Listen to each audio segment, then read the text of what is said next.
మీరు మెడికల్ షాప్కి వెళ్ళి ప్రిస్క్రిప్షన్ చూపించి టాబ్లెట్స్ అడిగారు, అతను మందులు ఇచ్చాడు, తీసుకొచ్చి ఇంట్లో ఇచ్చారు. ఆ తర్వాత తేలింది ఏమిటి అంటే ఎక్స్పైర్ అయిన టాబ్లెట్స్ మీరు తీసుకొచ్చి ఇచ్చారు అని తెలిసింది. ఆ ఎక్స్పైర్ అయిన టాబ్లెట్ వల్ల మీ ఇంట్లో చికిత్స తీసుకుంటున్నటువంటి వ్యక్తికి ప్రాణాంతకరమైనటువంటి పరిస్థితి వచ్చింది అన్న విషయం అర్థమైంది అనుకోండి. అటువంటి సిచ్యువేషన్ వచ్చింది అనుకోండి, ఏం చేస్తారండి? ఆబ్వియస్గా మీ ఇంట్లో ఉన్న వాళ్ళు మిమ్మల్ని బ్లేమ్ చేస్తారు. నువ్వు సరిగ్గా చూసుకోకుండా తీసుకొస్తావా మెడికల్ షాప్ నుంచి, హిట్ అని చెప్పి బ్లేమ్ చేస్తారు. కానీ మీరేమంటారు? నేను చాలా బాధ్యతాయుతంగా వ్యవహరించే వ్యక్తిని, అట్లా ఎక్స్పైర్ అయిన టాబ్లెట్స్ నేను ఎట్లా తీసుకొస్తాను? బై డిఫాల్ట్ నేను క్రాస్ చెక్ చేసుకొని మరి తీసుకొస్తాను కదా, ఇది నా అలవాటు కదా, అట్లా తీసుకొచ్చే సమస్య లేదు అని చెప్పి మీరు ఏం చేస్తారు? మెడికల్ షాప్ వాడి సంగతి ఏంటో చూస్తారు, మెడికల్ షాప్ వాడి అంత తేలుస్తారు. నేను నీకు ప్రిస్క్రిప్షన్ తీసుకొని వచ్చి ఇస్తే నువ్వు నాకు ఎక్స్పైర్ అయిన మందులు ఇచ్చావా అని చెప్పి వాడితో గొడవ పడతారు కదా. ఆబ్వియస్గా వాడు ఏమంటాడు?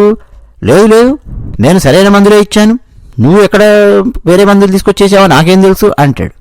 లేదా మేము ఇస్తామండి, మేము ఇచ్చినప్పుడు కేవలం మా బాధ్యత అవుతుందా, మీరు చూసుకోరా, మీరు కూడా బాధ్యత వహించాలి కదా, ఎక్స్పైర్ అయిన మందులు తీసుకుంటున్నారా లేదా అని చెప్పి మీతో వాడు వాదించే అవకాశం కూడా ఉంది. కానీ వాడు అలా వాదించే సాహసం చేయడు. ఎందుకో తెలుసా? ఎందుకనుకుంటున్నారు? తీవ్రమైన పనిష్మెంట్ వాడికే పడుతుంది. ఎక్స్పైర్ అయిన టాబ్లెట్స్ కనుక మీకు అమ్మాడు అంటే ఏం పనిష్మెంట్ పడుతుంది ఏంటి అనేది కూడా మనం మాట్లాడదాం. అసలు ఓపెన్ చేయగానే వీడియో దాడ ఒక టాపిక్ తీసుకొని మాట్లాడేస్తున్నావేంటి, అసలు కాంటెక్స్ట్ ఏంటి అంటారా? ఎస్, రాధా మనోహరం అని ఈటీవీలో వచ్చే ఒక సీరియల్ గురించి మనం విశ్లేషించుకుంటూ వస్తున్నాం. గత 2 వీడియోస్లో మనం చూసాం తల్లి ప్రేమను, తండ్రి ప్రేమను ఎంత చిన్నచూపు చూస్తూ, ఎంత అసహ్యకరంగా, ఎంత జుగుప్సాకరంగా రాధా మనోహరం అనే సీరియల్ను తీసుకుంటూ వస్తున్నారో. జుగుప్సాకరమైనటువంటి పాత్రల్ని టీవీ సీరియల్లో ప్రవేశపెట్టి అత్యంత అసహ్యకరంగా తల్లి ప్రేమ మీద, తండ్రి ప్రేమ మీద ఒక చిన్నచూపు వచ్చే విధంగా టీవీ సీరియల్ తీస్తూ వస్తున్నారో మనం మాట్లాడుకున్నాం. ఎగ్జాంపుల్స్తో సహా మనం మాట్లాడుకున్నాం. చిరంజీవి గారి చంటబాయ్ సినిమా ఎగ్జాంపుల్ ఇచ్చాను, జంధ్యాల గారి టేకింగ్ ఎలా ఉంటుందో ఇచ్చాను, యండమూరి వీరేంద్రనాథ్ గారి రాక్షసుడు నవలలో ఏముంది దాన్ని సినిమాగా తీసినప్పుడు ఎలా మార్చారో ఇచ్చాను తల్లి ప్రేమకు సంబంధించి. అలాగే గాంధీవం సినిమా ఫ్లాప్ ఎందుకయింది, ఏం జరిగింది, ఆ ఎగ్జాంపుల్ ఇచ్చాను. చాలా ఎగ్జాంపుల్స్ నేను ఇచ్చాను. 2వ వీడియో నిన్న పబ్లిష్ చేశాం రాధా మనోహరం సీరియల్ రివ్యూకి సంబంధించి. అందులో ఉత్తరప్రదేశ్ ఆర్ రాజస్థాన్, ఆ ఉత్తర భారతదేశంలో జరిగినటువంటి ఒక రియల్ సంఘటన, దాని గురించి నేను మీకు ఎగ్జాంపుల్ ఇచ్చాను. ఇప్పుడు ఈ రాధా మనోహరం సీరియల్లో మెడికల్ షాప్ గురించి మనం మాట్లాడుకుందాం. నిజానికండి ఇప్పుడు లేటెస్ట్గా ఏం నడుస్తుందో తెలుసా? రాధా మనోహరం సీరియల్లో కథను అత్యంత దారుణంగా సాగదీయడం కోసం ఒక బ్యాక్గ్రౌండ్ తయారు చేసి పెట్టుకున్నారు రైటర్స్, డైరెక్టర్. అదేమిటంటే ఇందులో రాధా అనే పాత్రకు అర్థమైపోయింది తన తల్లిదండ్రుల దగ్గరే తాను పనిచేస్తున్నాను అని. అంటే మిస్సమ్మలో సావిత్రి గారికి ముందుగా అర్థమైపోయింది అనుకోండి, నేను నా తల్లిదండ్రులైన ఈ ఎస్వి రంగారావు, ఋష్యేంద్రమణి వీళ్ళ దగ్గర నేను పనిచేస్తున్నాను, వీళ్ళే నా తల్లిదండ్రులు అని చెప్పి సావిత్రి గారికి అర్థమైంది అనుకుందాం. ఇప్పుడు సావిత్రి గారు నెక్స్ట్ వాళ్ళకు చెప్పాలి అది. కానీ డైరెక్టర్ ఏం చేయదలుచుకున్నాడు, రైటర్స్ ఏం చేయదలుచుకున్నారు, రాధా మనోహరం ఇంకా లాగదలుచుకున్నారు. అందుకని ఏం చేస్తున్నారు, మధ్యలో ఒక టైం వేస్ట్ వ్యవహారంలాగా ఒకటి క్రియేట్ చేసి ఆ తర్వాత ఇంకోటి చేయబోతున్నాడు. ఈ రాధాకు చిన్నప్పటి ఫ్రెండే చిన్ని అనే ఆమె ఉంది, ఆ చిన్నప్పటి ఫ్రెండే ఇప్పుడు దొంగ కూతురిగా వీళ్ళింట్లో తన తల్లిదండ్రుల ఇంట్లో ప్రవేశించింది అన్న విషయం తెలిసిన తర్వాత ఆ విషయం రాధ బయట పెట్టలేక మొత్తానికి ఇంకో 3 నెలలో 4 నెలలో సాగదీసే కార్యక్రమాలు ఇట్లాంటివి పెట్టుకున్నాడు డైరెక్టర్ అనేది మనకు అర్థమవుతుంది. అది ప్రస్తుతం రాధా మనోహరం సీరియల్ వెళుతున్నటువంటి దిశ. పక్కన పెట్టండి.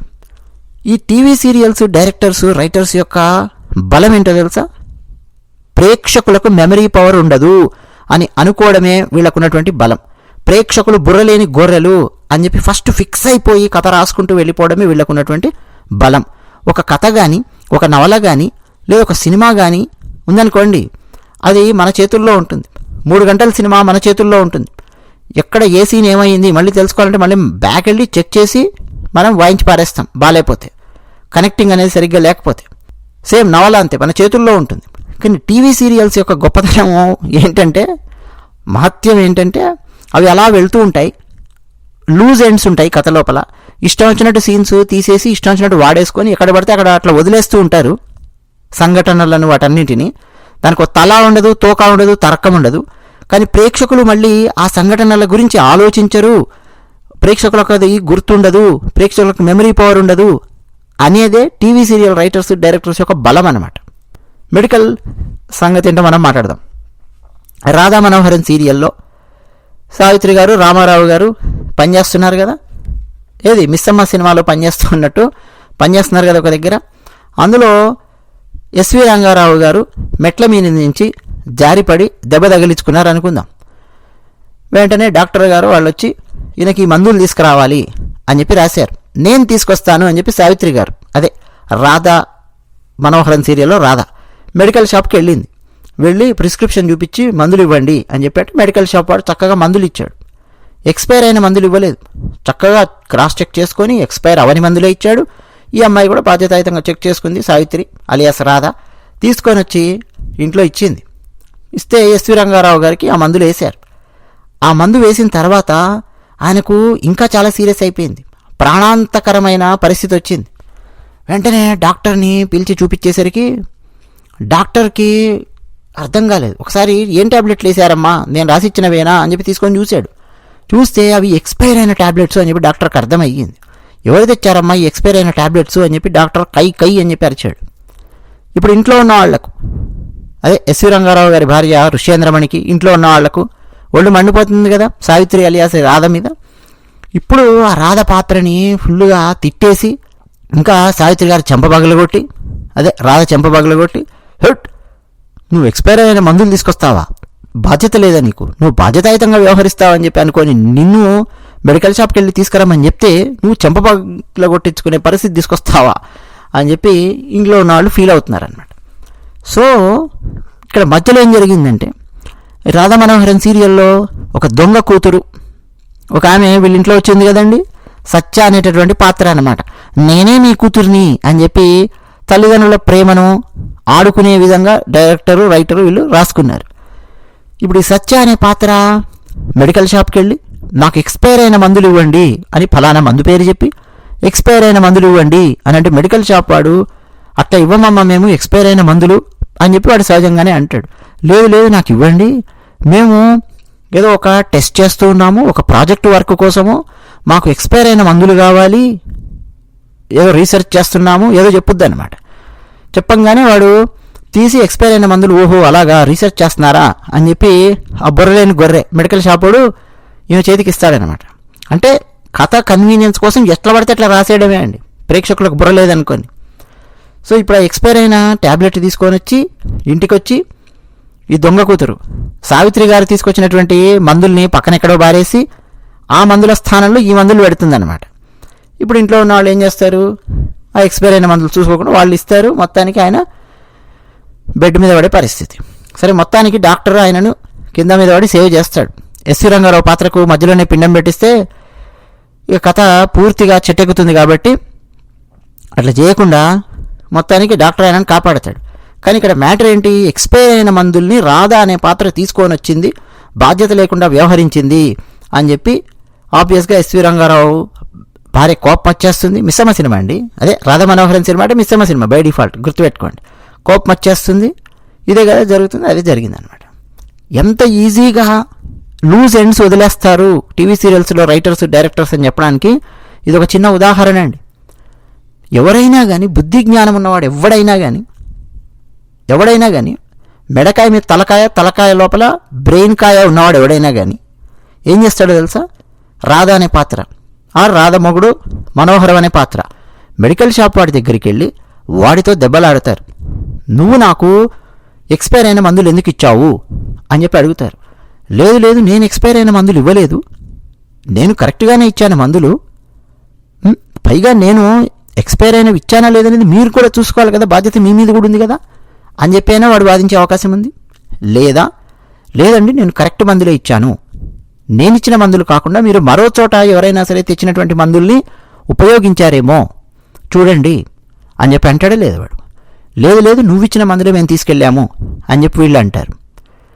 డెఫినెట్గా సరే పోలీస్ కేసు పెడతాను అని చెప్పి బెదిరించారనుకోండి, ఆబ్వియస్గా వాడు ఏం చెప్తాడు, మీరు వెళ్ళిపోయిన తర్వాత వేరే ఇంకొక అమ్మాయి వచ్చిందండి, ఎక్స్పైర్ అయిన మందులు కావాలి అని చెప్పి అడిగింది, తీసుకెళ్ళింది అని చెప్తాడు వాడు. ఎవరా అమ్మాయి అని చెప్పి వీళ్ళ ఫోన్లో ఫోటో తీసి చూపించి అడిగితే చాలా ఈజీగా వాడు చెప్పేస్తాడు, అవును ఈ అమ్మాయి అని. అప్పుడు ఇంట్లో ఉన్న వాళ్ళని మెడికల్ షాప్ వాడి దగ్గరికి తీసుకొని వచ్చి కారులో ఎవరిని, ఎస్వి రంగారావు పాత్ర వేసిన వ్యక్తిని, ఆయన భార్య పాత్రను ఓ వారం రోజుల తర్వాత ఎప్పుడో తీసుకొని వచ్చి ఆయన కోలుకున్నాక మళ్ళీ ఆ మెడికల్ షాప్ వాడి చేత చెప్పించే పని చేయడం. చేస్తారా లేదు ఎవరైనా? నేను కాదు వేసింది నీకు మందులు, ఎక్స్పైర్ అయిన మందులు, నేనెందుకు చంపాలనుకుంటాను మిమ్మల్ని, అయ్యా ఎస్వి రంగారావు గారు, నేను సావిత్రిని హీరోయిన్ని, నేనెందుకు చంపుతాను మిమ్మల్ని, ఇదిగో ఈమె మిమ్మల్ని చంపాలనుకుంది, మీ కూతురుగా వచ్చిన వ్యక్తి, స్పష్టంగా మెడికల్ షాప్ వాడు చెప్పేస్తాడు. అవునా కదా? సో ఇదేది కూడా రైటర్స్ డైరెక్టర్స్ చేయరు. ఎందుకనంటే చూసే ప్రేక్షకులందరూ బుర్రలేని గొర్రెలు అని చెప్పి రైటరు డైరెక్టర్స్ ఫిక్స్ అయ్యారనమాట. మామూలుగా బయట మెడికల్ షాప్ వాళ్ళు ఎవరైనా సరే ఎక్స్పైర్ అయినటువంటి మందులు వాళ్ళ షాప్లో ఉన్నాయంటే వితిన్ 15 days వాళ్ళు వాటిని పడేయాల్సి ఉంటుంది. 15 రోజుల తర్వాత కూడా మెడికల్ షాప్లో ఎక్స్పైర్ అయిన మందు గనక కనిపించిందా, డ్రగ్ ఇన్స్పెక్టర్స్ రైడ్ చేసినప్పుడు కనిపించిందా, ఆ మెడికల్ షాప్ యొక్క లైసెన్స్ రద్దు చేసే అధికారము డ్రగ్ ఇన్స్పెక్టర్స్కి ఉంటుంది. అంతేకాదండి, ఇట్లా ఎక్స్పైర్ అయినటువంటి మందిస్తే ఆ మందు ద్వారా ఒక వ్యక్తికి ప్రాణాంతకరమైన పరిస్థితి ఇలా వచ్చింది అంటే ఇండియన్ పీనల్ కోడ్లో, సరే ఇప్పుడు బిఎన్ఎస్ అయ్యింది భారతీయ న్యాయశాస్త్ర, అందులో ఏ సెక్షన్స్ మ్యాచ్ అవుతాయనేది నేను చూసుకోవాలి.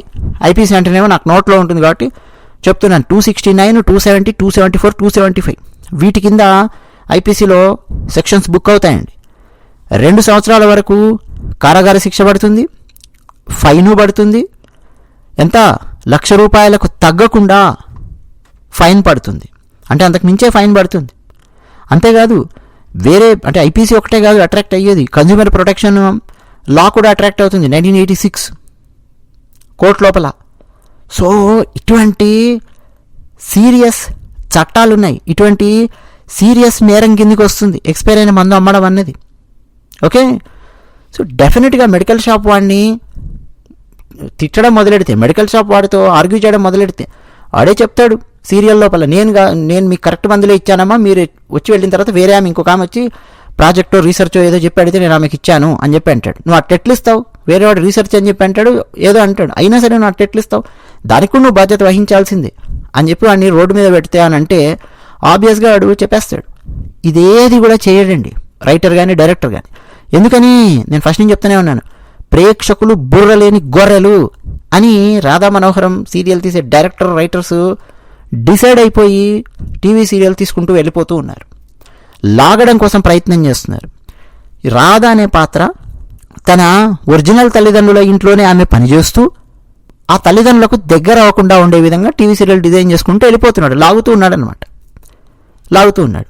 ఈమె తల్లిదండ్రుల్ని కరెక్ట్గా కలుసుకునే ఆ సీన్ తీయడానికి, అంటే తల్లిదండ్రి తమ కూతుర్ని గుర్తించడము, ఇది తీయడానికి రైటరు డైరెక్టరు ఏం చేస్తున్నారంటే అది కనుక తీస్తే కథ అయిపోతుంది, సీరియల్ అయిపోతుంది అన్న కోణంలో లాక్కుంటూ వెళ్ళిపోతున్నాడండి.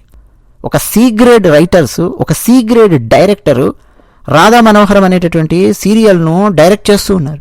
అత్యంత జుగుప్సాకరమైనటువంటి పాత్రలను సృష్టించి అక్కడ పెట్టారండి. ప్రేక్షకులకు బ్రెయిన్ లేదని చెప్పి డిసైడ్ అవుతున్నారు. ఆఖరకు దుర్గమ్మ పాత్రను కూడా చాలా అవమానకరంగా తీశారు టీవీ సీరియల్ లోపల. అంటే దుర్గమ్మ వారు ఆమెకు మహిమ లేదు అని చెప్పి తేల్చేసినట్టుగా దసరా టైంలో తీశాడు ఈ డైరెక్టర్.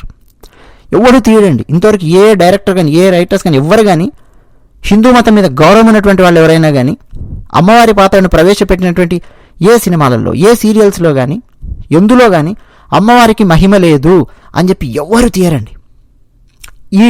ఈ టీవీ సీరియల్ రాధా మనోహరం డైరెక్టర్ తీశాడు. ఎందుకు అలా తీశాడు అనుకుంటున్నారు? అమ్మవారికి మహిమ లేదు అని చెప్పి. సేమ్ లాజిక్, ప్రేక్షకులు మర్చిపోతారు, ప్రేక్షకులకు మెమరీ పవర్ ఉండదు, నా ఇష్టం వచ్చినట్టు నేను చేస్తాను, ఇదనమాట వీళ్ళ ఫీలింగ్ అండి. ఇంత బేవార్స్ రచన, ఇంత బేవార్స్ డైరెక్షన్ రాధా మనోహరన్ సీరియల్ ఇప్పుడు మళ్ళీ ఇంకెక్కడికో తీసుకెళ్తున్నాడు అనమాట. ప్రేక్షకుల యొక్క నాలెడ్జ్కి రెస్పెక్ట్ ఇచ్చేది లేదు, ప్రేక్షకులకు కనీస రెస్పెక్ట్ ఇచ్చేది లేదండి. ప్రేక్షకులు ఎలాంటి వాళ్ళు ఉంటారు అన్నది లేదు. ఏమంది రిటైర్ అయినటువంటి వాళ్ళు ఉంటారు, టైంపాస్కి సీరియల్ చూస్తుంటారు, 70 ఏళ్ళు 80 ఏళ్ళ వాళ్ళు, లేదు 65 ఏళ్ళు అటు దాటిన వాళ్ళు, లేదు మహిళలు గృహిణులు అటు తిరుగుతూ ఏదో కూరగాయలు కట్ చేసుకుంటూ సీరియల్ చూస్తూ ఉంటారు, టైంపాస్ కోసం సీరియల్ చూస్తుంటారు. ఈ మొహాలకు ఇంతకుమించి మనము ఆలోచించాల్సిన అవసరం లేదు, ఈ మొహాలకు ఇంతకుమించి మనం రాయాల్సిన అవసరం లేదు. అక్కడ ఇక్కడ కాపీ కొట్టుకొని వచ్చి మిస్సమ్మ సినిమా, గులేబకావళి కథ, అమ్మోరు సినిమా ఆ సినిమా ఈ సినిమా కాపీ కట్టుకొచ్చి రుబ్బేసేసి ఈ ముఖాల మీద కొట్టేసేస్తే చూస్తారు. మళ్ళీ ఒక సీన్ ఏదో బాగా కొంచెం పైకి లేపేది చేయగానే హే అని చెప్పి ఎంజాయ్ చేస్తూ చూస్తారు. పాత సీన్స్ పాతవి ఎవడు కూడా చూడడు అన్న ఒకే ఒక బలమైన నమ్మకంతో సీరియల్స్ రాసుకుంటూ వెళ్ళిపోతున్నారండి. ఒకప్పుడు టీవీ సీరియల్ డైరెక్టర్స్ రైటర్స్ అలా ఉండేవాళ్ళు కాదు.